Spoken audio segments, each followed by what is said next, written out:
Hi everyone, this is Rachel for Cyber Sports Network.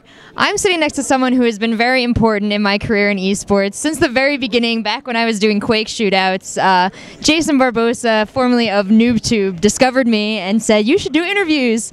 And well, history has been made. Here I am, and I have Jason to thank for it. Now I'm at Jason's event. This is Hypefestation, the only exclusive Gears of War 3 event in the world. Jason, tell me a little bit about Hypefestation, how this came to be, and what Hypefestation is. Which question do you want me to start with first? How it came to be. Okay.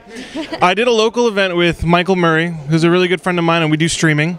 And we did a local event that went to 5 o'clock in the morning, which doesn't say much here because we're hitting 11, but it was going to 5 o'clock in the morning, and it was like, you know what, we got to do a better stream. The matches were so slow, so after I left that event, I called Caesar, and I'm like, I know you're up to something. What is it? And I want in on it, because I want to stream it. And then that's how Hypefestation started. And there was, this is the second Hypefestation. There was Hypefestation 1 back in October. Can you tell me about that event? Hypefestation 1 was more like a local. It was 16-team invite, and we just took national teams. They came because it was the first one. The game just came out in September. It was a month later. They were just excited to play. We didn't even know what the playlists and stuff were going to be, but it was just to get everybody out, have a good time. It was more like a Gears festival.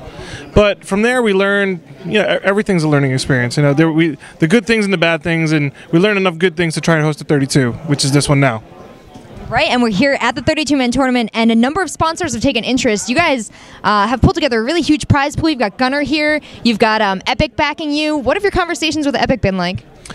Epic has been really supportive. Pete Nubb is actually in the house right now, and Pete Nubb is the senior multiplayer director at Epic Games, and he's been working with us constantly about playlists and making sure the game is up to par for this Mega LAN event. One of the cool things was I kind of sent them a spectator mode suggestion, and he kind of implemented it. So I was like, that came from me. I'm like, we're pressing buttons because I said that. So they're very supportive. Well, actually, Epic tried to get their game into MLG, and they have a little bit of a rebuff there. So now, you are sort of the only Gears event going on. What have the Gears players said to you in regards to Hypefestation? First, is that official? I don't know. Is that official? That might not be official news. I might just be. This is things I've heard sitting in the Hypefest audience, but I don't know if Gears is really going to be at MLG. They really seem to be focusing on StarCraft and possibly League of Legends. So whether console is relegated to one single season of their 4 this year, or whether it's not there at all, you sort of stand alone as the beacon for Gears of War right now. So how have the Gears of War community been embracing you? Well, what we've been doing is a lot of community building. Like, StarCraft is a great community because they help each other. They're always watching each other. And I've been pushing everybody. I'm like, guys, get on Twitch TV, load up Gears of War, see who's streaming it. Get in there, find the events, get on the forums, tell people that this is active and competitive. So the Hypefestation hashtag on Twitter has been ridiculous. Like, the support is amazing, and everybody's been trying to keep everyone connected and keep everyone in the loop and be active.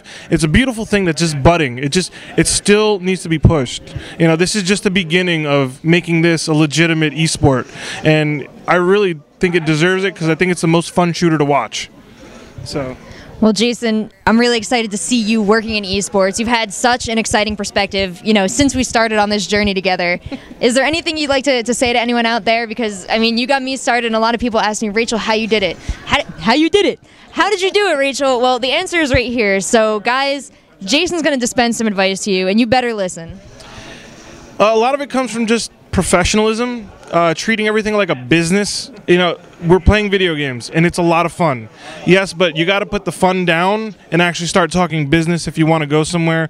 Even if you have a team, if you're starting an esports team, you got to run it like a business. You can't just run it like 4 friends or like a band that's going to make up and break up in 2 seconds.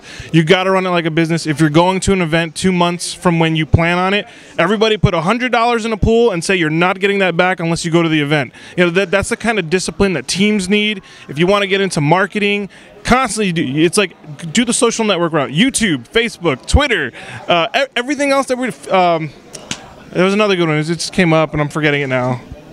Whatever, but the 3 main ones, at least get on there, be active, find out who's in your community, find out who's who, and work at it. Like, don't just think that you play good, you're good at playing video games, and you make a website that people are going to come and pay attention to you. It's a lot more than that. Well, for the people who want to pay attention to you and the people who want to get advice from you in the future, where can we follow you? On my Twitter, actually, I'm pretty hilarious, and I'm actually always dispensing really good educational information in the industry. I am CaptnBarbosa, CaptnBarbosa on Twitter. So if you follow me, I always put like funny little articles, stuff about her, and educational things of what's going on. All right, thanks so much, Jason, for talking to us. Just a reminder, that's Captain Barbosa on Twitter. I'm Rachel from Cyber Sports Network. Thanks for watching.